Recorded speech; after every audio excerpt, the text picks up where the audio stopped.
ओम शांति। सद्ज्ञानदाता, सद्गुरु, सत्शिक्षक, सत्पिता, सत्य शिव सुंदर निराकार परमात्मांकर कल्याणकारी पुरुषोत्तम संगम जुगी ब्रह्मावश्च सच्चा सच्चा ब्राह्मण मानंकु सद्गुरुवारर शुभ सकाଳରେ हृदयर सहित ईश्वरीय शुभेच्छा, शुभ अभिनंदन, सुप्रभात, सुस्वागतम। कुहाଯାଏ जुगे जुगे धर्मात्मा माने अवतरित होइथांती पृथिवीर पापभार को लाघव करिवा पाई। गीतारे मध्य वर्णित होइछि यदा यदा हि धर्मस्य ग्लानिर्भवति भारते। केउथिरे 10 अवतार तो केउथिरे 24 अवतारर कथा मध्य वर्णित होइछि।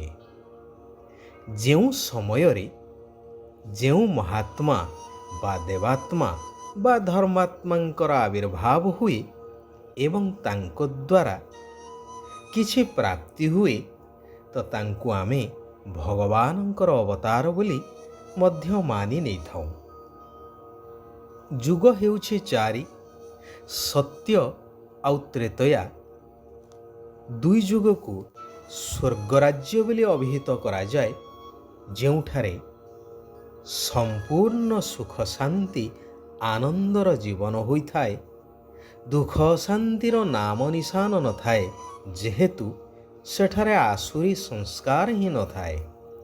समस्ते दैवी गुणधारी देवी देवता होइथांती। सर्वप्राप्ति संपन्न, सर्वगुण संपन्न, 16 कला संपूर्ण, संपूर्ण निर्विकारी, अहिंसा परमधर्म, मर्यादा पुरुषोत्तम होइथांती।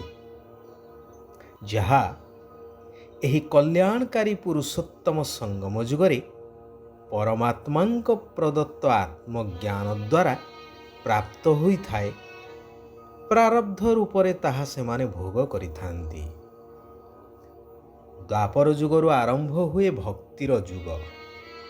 सृष्टि नाटकर नियम अनुसारे विभिन्न धर्मावलंबी माने जेझा जेझार समयरे आसीथांती निज निजर धर्म स्थापना करी निजर प्रारब्ध जमा करिबा पाई। जेउ धर्मपिता माने जेउ समयरे आसीथांती यथा इस्लाम, बौद्ध, जीशु ख्रीष्ट आदि, सेमानंको पछरे सेही धर्मर आत्मा माने शांतिधाम बा परमधाम घरु एई सृष्टि रंगमंच को आसीथांती अभिनय करिबा पाई। धीरे धीरे धर्म वृद्धि को प्राप्त हेबा कारणरू धर्म पितांको अवसान परे नाना मुनि नाना मत अनुसारे धर्म धर्म भितरे विभेद सृष्टि हुई अलगा अलगा गोष्ठी सृष्टि हुए। जेउ उद्देश्य नहीं धर्म स्थापक माने धर्मर स्थापना करिथिले बा धर्मर स्थापना होइथाए, ताहा पूर्ण हेबा परिवर्ते केवल नाम को मात्र विधि अनुसारे जहा पालित होइथाए। शेषरे कलिजुगरे दुनियार अवस्था संपूर्ण विपर्यस्त हो जाए, जेउथि पाई स्वयं परमात्मा कलिजुगर अंत एवं सत्यजुगर आरंभ एई मध्यवर्ती संगम जुगरे बा संगम समयरे आसी एक सत्य धर्म आदि सनातन देवी देवता धर्म जहाकु कुहा जाए ताहार स्थापना करिथांती। आत्मा मानंकु पुनः दैवी राज्यरे दैवी पद प्राप्त कराई निजे परमधाम घरे जाई रहिथांती। धर्मस्थापक मानंक द्वारा अनेक धर्म स्थापन हेबा द्वारा विभेद सृष्टि होइथाए, परंतु भगवानंक द्वारा स्थापित एक धर्म द्वारा ସାରା ବିଶ୍ୱ ଏକ ହୋଇଥାଏ, ଯାହାକୁ ସତ୍ୟଯୁଗୀ ସ୍ୱର୍ଗରାଜ୍ୟ କୁହାଯାଏ, ଯେଉଁଠାରେ ଏକ ରାଜ୍ୟ, ଏକ ଧର୍ମ, ଏକ ଭାଷା, ଏକ ମତ, ଏକତା ସମ୍ପନ୍ନ ସବୁକିଛି ଏକ ହିଁ ହୋଇଥାଏ। ଭଗବାନ କହୁଛନ୍ତି, ଧର୍ମସ୍ଥାପକମାନେ ଧର୍ମ ସ୍ଥାପନା କରିଥାନ୍ତି ସେମାନଙ୍କର ପ୍ରାରବ୍ଧ ଜମା କରିବା ପାଇଁ, ହେଲେ ମୁଁ ଧର୍ମ ସ୍ଥାପନ କରୁଛି ପ୍ରାରବ୍ଧ ଜମା କରିବା ପାଇଁ ନୁହେଁ।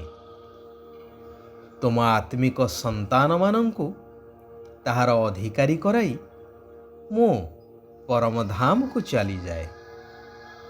ତେଣୁ ବର୍ତ୍ତମାନ ଏହି ପରିବର୍ତ୍ତନର ସମୟରେ ତୁମେ ମଧ୍ୟ ଆତ୍ମିକ ଡାକ୍ତର ହୋଇ ସାରା ବିଶ୍ୱର ଆତ୍ମାମାନଙ୍କୁ ପାଞ୍ଚ ବିକାର ରୂପକ ରୋଗରୁ ମୁକ୍ତ କରିବାର ଶ୍ରେଷ୍ଠ ସେବା କରିବା ଦରକାର। ଅନେକଙ୍କର କଲ୍ୟାଣ କରିବା ଆବଶ୍ୟକ। ଏବେ ଘୋର ଅନ୍ଧକାର ସମାପ୍ତ ହେବାକୁ ଯାଉଛି, ଅର୍ଥାତ୍ କଳିଯୁଗୀ ବିକାରପୂର୍ଣ୍ଣ ଦୁନିଆର ପରିସମାପ୍ତି ହେବାକୁ ଯାଉଛି। ସତ୍ୟଯୁଗୀ ସକାଳ ଉଇଁ ଆସୁଛି। ତେଣୁ ଥକି ନ ଯାଇ ଏହି ଆତ୍ମିକ ଯାତ୍ରାରେ ନିରନ୍ତର ରହିବା ଆବଶ୍ୟକ। ନିଜକୁ ନିରାକାର ଆତ୍ମା ଭାବି ଏକ ନିରାକାର ଜ୍ୟୋତି ସ୍ୱରୂପ ପରମାତ୍ମା ପିତାଙ୍କ ସହିତ ବୁଦ୍ଧିର ଯୋଗକୁ ଲଗେଇ ରଖିବା ଦରକାର। ନଷ୍ଟ ମହା ହୋଇ ସଂସାର ସମ୍ଭାଳିବାକୁ ହେବ। ଆତ୍ମ ଅଭିମାନୀ ହୋଇ ଏହି ଶ୍ରେଷ୍ଠ ଜ୍ଞାନକୁ ଧାରଣ କରି ଅନ୍ୟମାନଙ୍କୁ ମଧ୍ୟ ଧାରଣା କରେଇବାକୁ ହେବ। ମନ, ବଚନ, କର୍ମ ଦ୍ୱାରା ଭାରତକୁ ସମ୍ପୂର୍ଣ୍ଣ ସୁଖ ଦେବାକୁ ହେବ।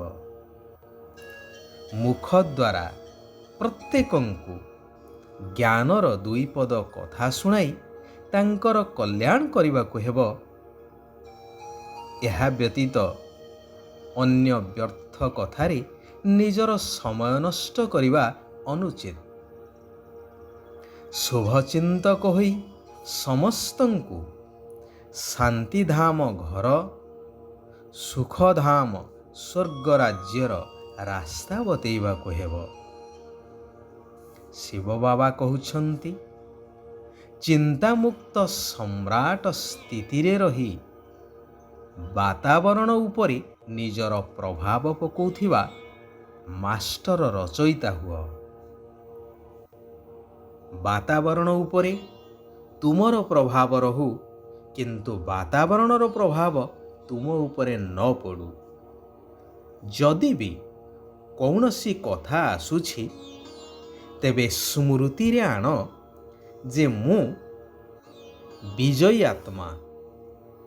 ତେବେ ଚିନ୍ତାମୁକ୍ତ ସ୍ଥିତିରେ ରହିବ ଏବଂ ବିଚଳିତ ମଧ୍ୟ ହେବ ନାହିଁ, ଯେହେତୁ